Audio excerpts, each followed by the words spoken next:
to the great and happy wilderness. Now is the time for Desert Oracle Radio, the voice of the desert.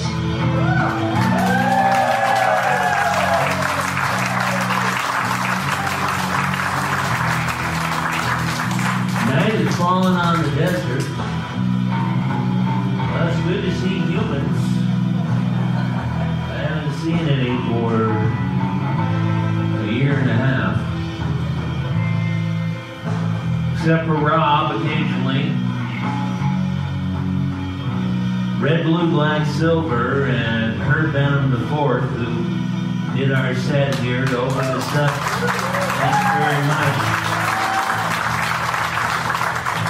You're going to hear a lot of Red, Blue, Black, Silver over the course of the show tonight. I've got him in the computer networks now, too. So. Well, it's night, and that's kind of a relief. How is it out there? How do you pronounce that? Yes, yes. So finally, it's the time of night when you can go outside and you can touch things again without gloves. That's real nice. You can leave your chihuahua outside the Circle K and it won't melt into the asphalt around that half-dead saguaro cactus up there.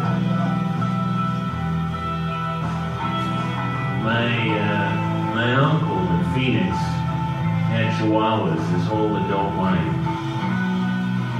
It's kind of a desert thing.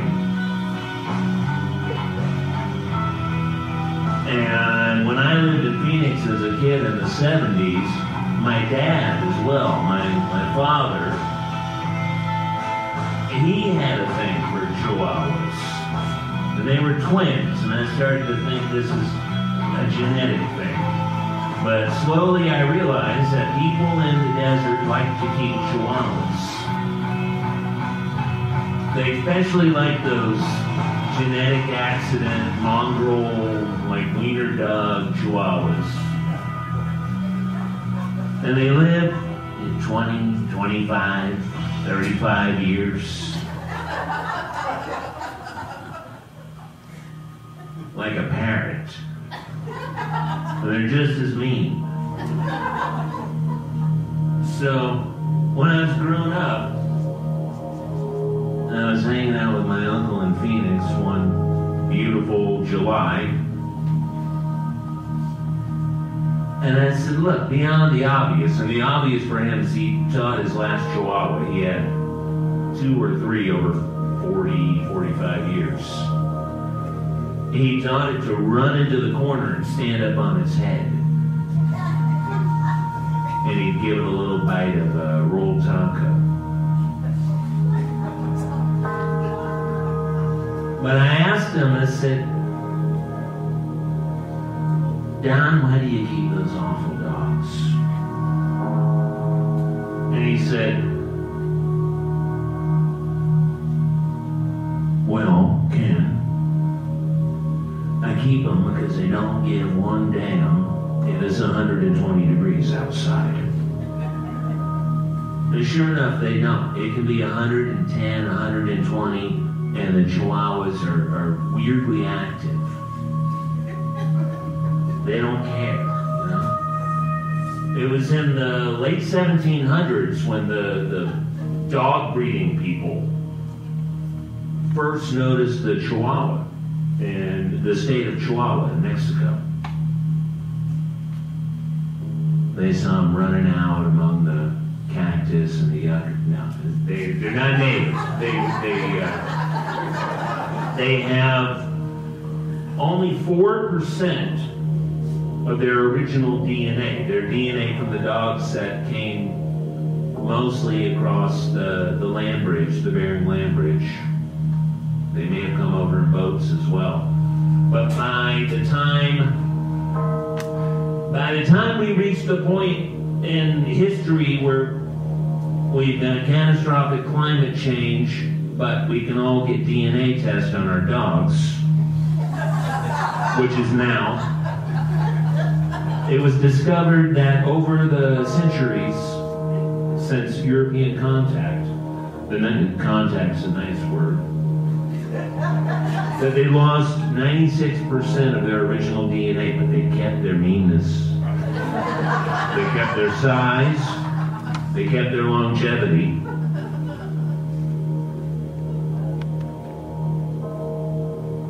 So welcome to 29 Palms.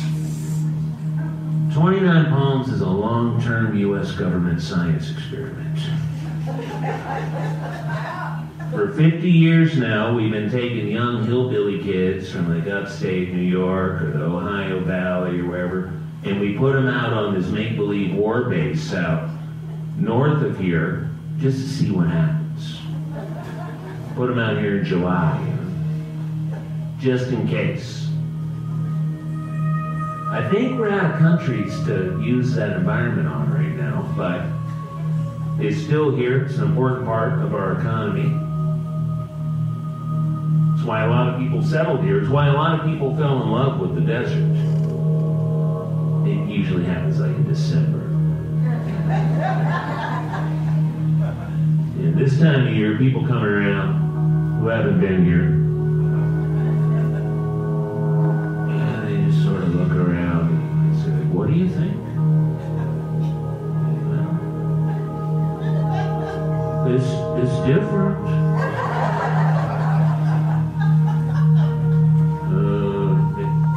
People seem to have a lot of cars on their property.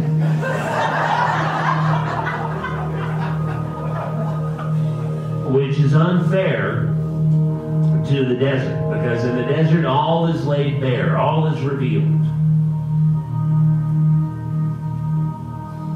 We don't have ground cover, we don't have trees, we don't have things to hide the 14 cars per resident.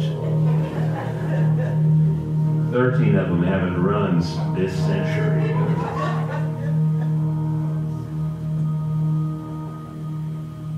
But some people fall for it. Some people decide, this is for me.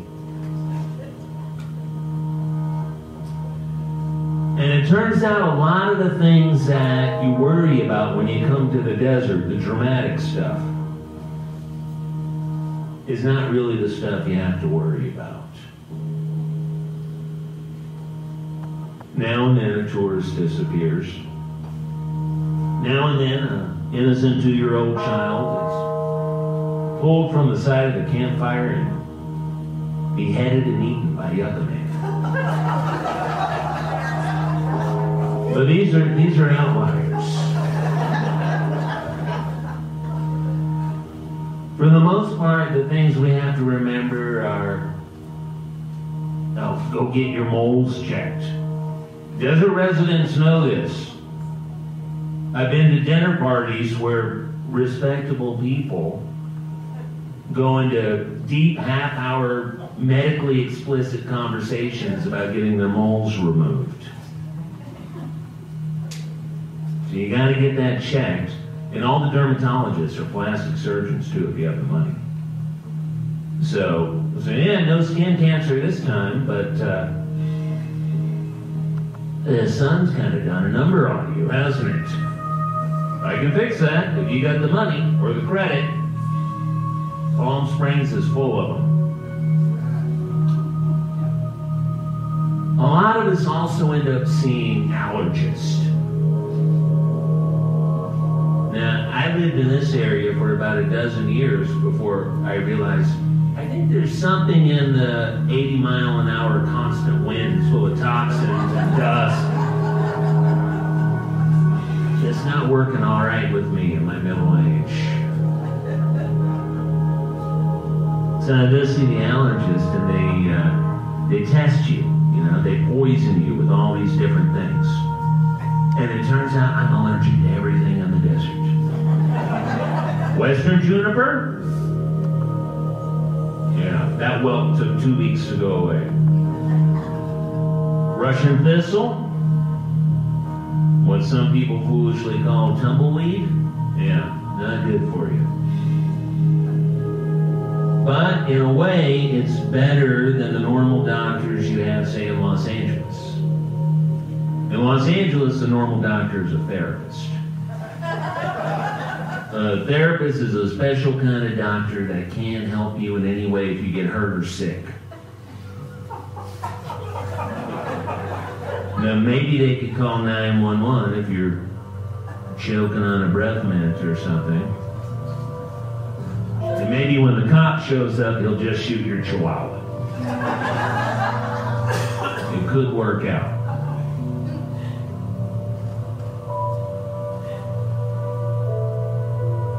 The way things are out here with the topography, especially, you tend to be able to see everything that's on somebody's 5-acre parcel from about a half mile away.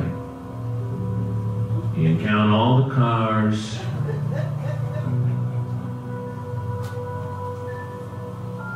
the cargo containers, the old school bus. And then one day it's all gone because the Airbnb real estate speculator got here. And old Mr. Tommy's gone. They haul off his 14 cars. They haul up the school bus, the storage containers. They throw a coat of paint on the cabin. They sweep out the larger black widows and scorpions. And then, you've noticed this if you live out here or visit. Then they take 2 pieces of corrugated tin and they tack them up vertically on either side of the driveway, like on some 2x4s and some ready mix. And now it's no longer Mr. Timmy's, where now it's an Airbnb called Ragweed Manor. $300 a night. Last we heard from Mr. Timmy, he was in Kingman, Arizona. He wanted to go to Bullhead City, but he got priced out. So it's one of the things we're dealing with in this place. It's nice to have an economy for once, other than the Marine base. But it'd be nice to have an economy where the people who've been here for a long time can stay, too.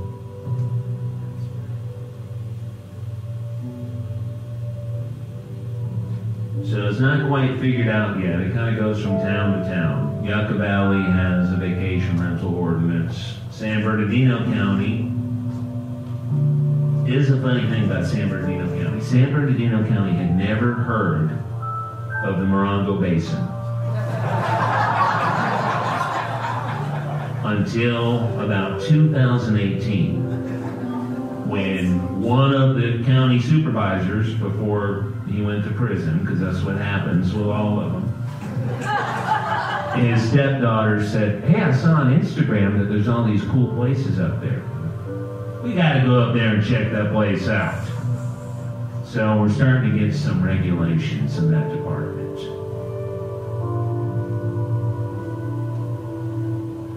But when the fad goes, and the fad will go,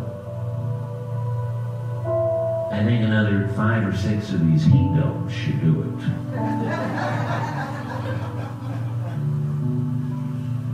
People will start thinking of the high desert like they thought of Newark in 1969. A place of strife and weirdness. But we like it weird. We like the strife in small doses. And we get used to things. We get used to putting on oven mitts before we go out to open the car door. Shake out the centipedes first, you know. We learned to hydrate. It took me until about 45 until somebody said, you know, hydrating doesn't mean 9 years.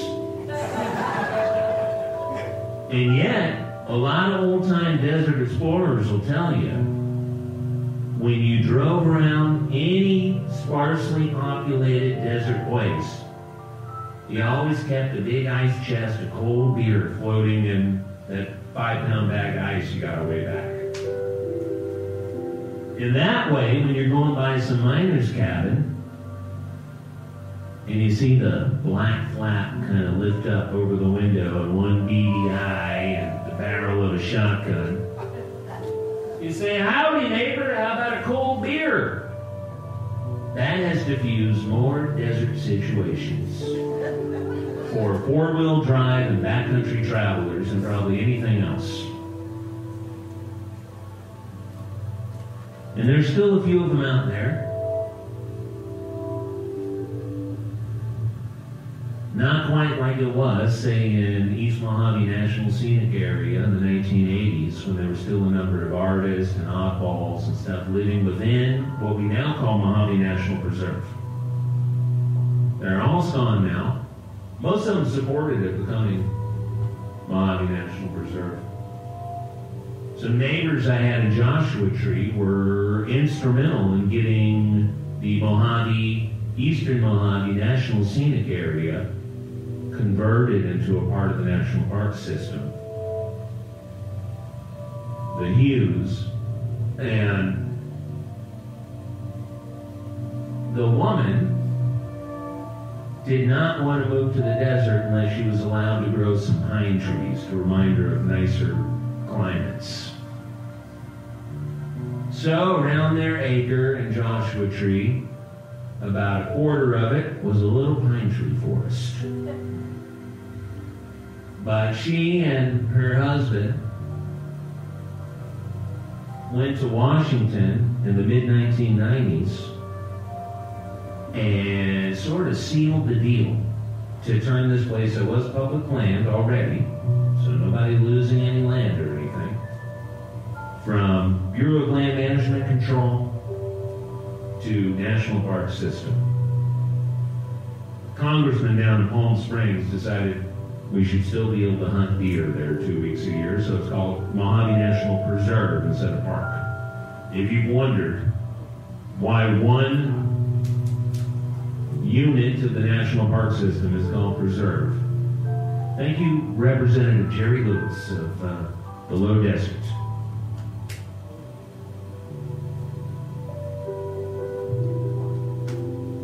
Our local land conservancy just announced they completed 100,000 acres of protected Mojave Desert.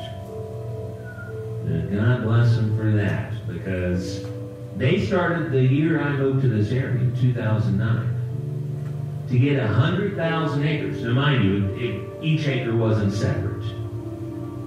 A lot of them were hundreds, a few were thousands. But there were lots of little in-holdings in Joshua Tree Park. Not that anybody was out there, it's just they fell through the cracks over the years. So it takes a lot of work to find the heirs to, 4 acres with no water and no road in, to a little place up in the mountains of our one-time national monument, and now our Joshua Tree National Park.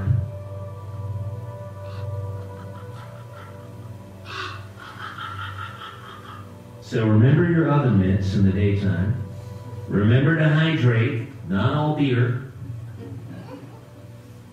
Don't go out in the sun between approximately March and October, and you'll be real fine.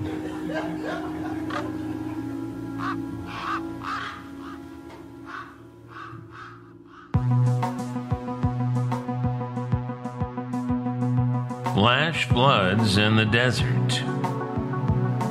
Urban flooding from northern Europe to the Great Lakes to northern China. Half the USA under wildfire smoke from the Pacific Northwest. We got heat domes, we got mega droughts, we got Delta variants, about a dozen countries in the process of something like revolution or collapse. Myanmar, South Africa, Cuba.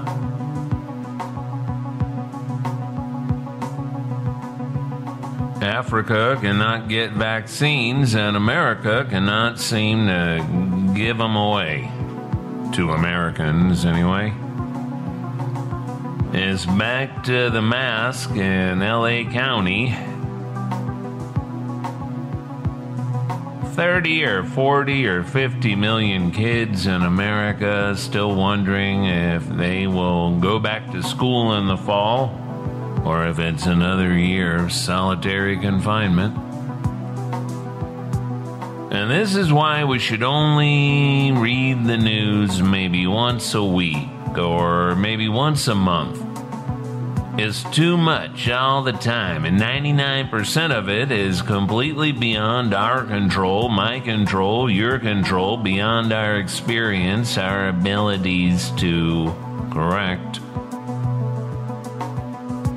Because no matter what's going on in Miami or Munich, Singapore or Sydney, you and I remain where we are now.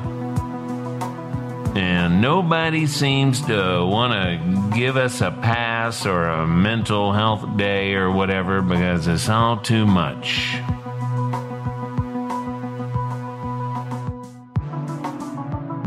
Maybe the Zoomers, the teens, have it the best right now. I don't know. They look pretty smart today, ordering pizzas and playing video games and kind of waiting for the older generations to just go away, one way or another. Send them to space, put them in the ground, whatever it takes.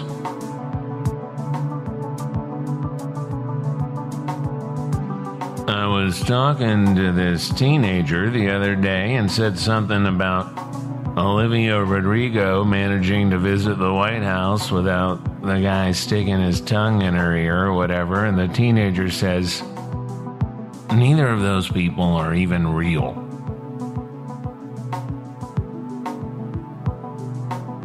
What's real and what's close in our desert right now are these near daily major flash floods. You see that one in Zion National Park? How about Flagstaff? Where I intended to be this weekend, but it's a federal disaster zone and I don't want to get in the way. I just wanted to go to some restaurants and walk in the forest. Now, Flagstaff gets heavy monsoon rains, that whole Colorado Plateau. Sometimes you see them hundreds of miles around. Great thunderstorms like tall masted ships moving over the high desert. Sometimes 2 or 3 or 4 big thunderstorms in view. Even though it would take you a whole day to drive between them, Navajo country, Hopi country, Ute country, the national parks of southern Utah, and the Grand Canyon get their biggest crowds this time of summer, just as the wildest weather rolls in. I always think of Flagstaff as a small town, I guess because compared to Phoenix, it's a small town, but there are nearly 140,000 souls living in and around Flagstaff today. So it's nearly 3 times bigger than the entire population of the Morongo Basin, including Yucca Valley, Joshua Tree, 29 Palms, and all of our exclusive residential communities such as Landers and Wonder Valley. Flagstaff is generally so pleasant in these desert summer months because the whole town's up around 7,000 feet in elevation, with the nearly 13,000-foot peaks of the Kachina Wilderness wrapped around from the north side. A lot of those old buildings downtown are made of the local red sandstone, too. It's all like a dream and vista vision. The Sinagua held this territory for about 1,000 years, until 1425 or so. Nobody knows what they really called themselves. Sinagua is just Spanish for without water, yet there's plenty up there today.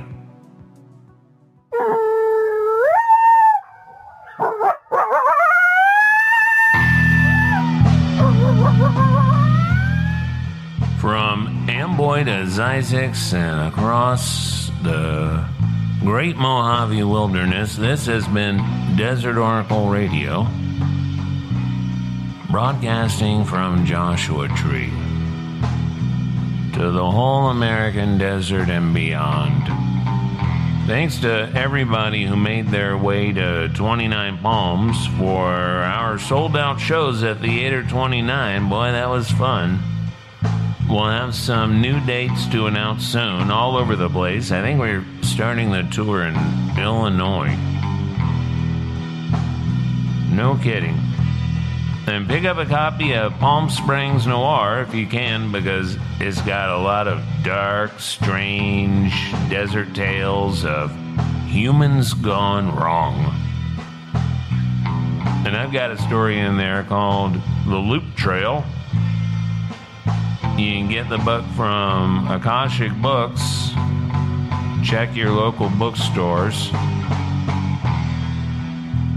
Thanks to Red, Blue, Black, Silver and Herb Benham IV for the live and recorded soundscapes. Thanks to our friends who support the program and share it with their friends. I'm your host, Ken Lane. You know, I try to ignore reviews because you've got to do your work the best you can and you can't worry too much after the fact. But somebody reviewed this show on Apple Podcasts and said, quote, could be good, except for the style and the sound and the ravens and all that. Well, buddy, how'd you end up listening to something that's so against your podcast morals? So if you like this show, why don't you leave a review? Might as well get some reviews from people who like it, right? Hey, listen, the flash flood stuff is serious. If you see water and debris and stuff moving across the road in front of your car or truck, don't try to be Spider-Man or whatever and get across it. Go another way or wait for the water to go down until you can see the pavement again. Be good to yourselves and your fellow creatures. Is a good time to put out some fresh water for the wildlife, for the birds. And good night from the voice of the desert.